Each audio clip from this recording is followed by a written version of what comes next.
Hey, welcome back to my channel.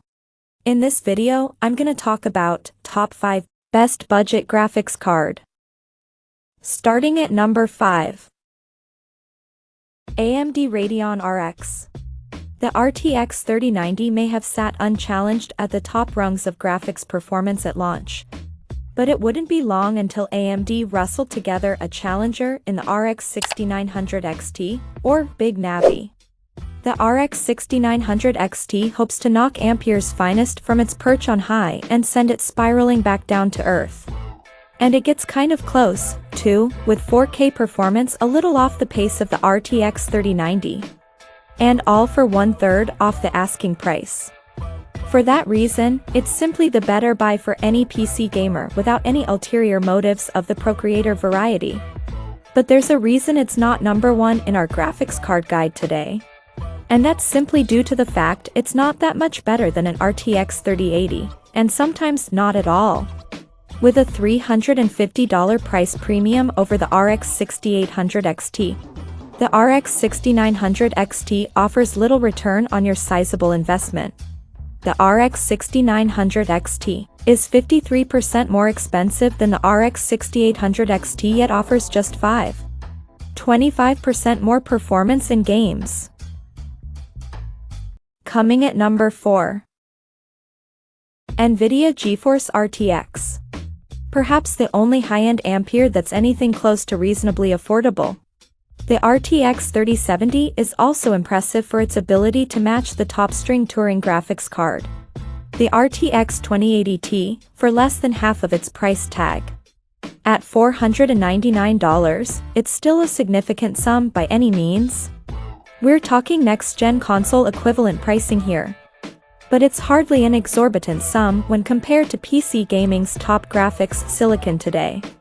In return, you're gifted a 4K capable graphics card that doesn't require too much fiddling to reach playable, if not high, frame rates. And it'll absolutely smash it at 1440p, no question about that. Despite coming with 2 front-loaded fans, the spinner at the tail of the card is there to amplify the airflow across the heat pipes, and that does seem to aid the cooling performance of this smart little GPU. At number 3. NVIDIA GeForce RTX. The best value Ampere to date, the RTX 3060 Ti is very closely related to the RTX 3070.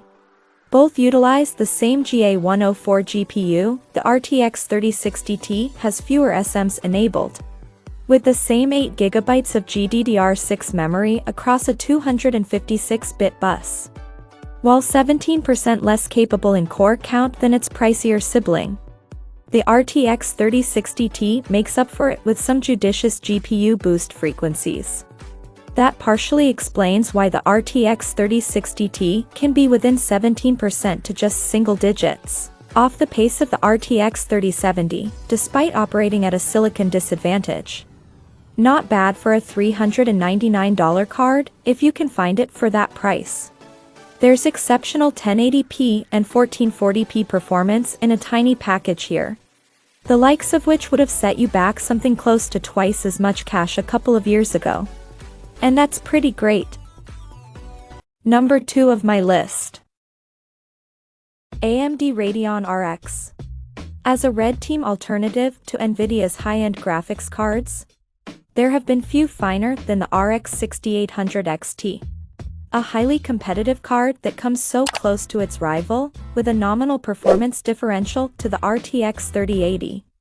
Is truly an enthusiast card worth consideration for any PC gamer with 4K in their sights.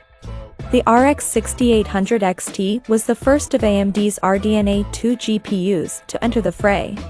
And while we've had plenty of other cards since, this is the one that shines brighter than most and makes the most sense financially. At least it does if you consider its MSRP. And with AMD's GPUs returning to reasonable price levels quicker than NVIDIA's, this could actually give the red team the edge in the short term. That means AMD has NVIDIA's 10GB RTX 3080 on the ropes in terms of capacity but falls slightly behind in raw bandwidth to the RTX 3080's 760GB per second. And number 1. NVIDIA GeForce RTX. Okay, right now, the RTX 3080 is rare as pigeon eyelashes. But there is no doubt NVIDIA's new RTX 3080 is the best graphics card today. It represents a huge generational performance boost over the previous RTX 20 series. That's impressive when put up against either the RTX 2080 or 2080 Super. But when you consider that this nominally $699 card cannot just match but massively outperform the $1,200 RTX 2080 Ti, it really hits home. The thing which really stands out from our testing is the difference it makes to ray tracing performance. And hey, the RTX 3080 can actually run Crysis. NVIDIA has managed this by adding a whole load more CUDA cores to the mix in this 8nm GPU, and updated Tensor cores for extra DLSS goodness, and 2nd-gen RT cores to make with the ray-traced pretties. Check out this video description for latest price and more informations. Thank you for watching this video. Please subscribe and stay tuned.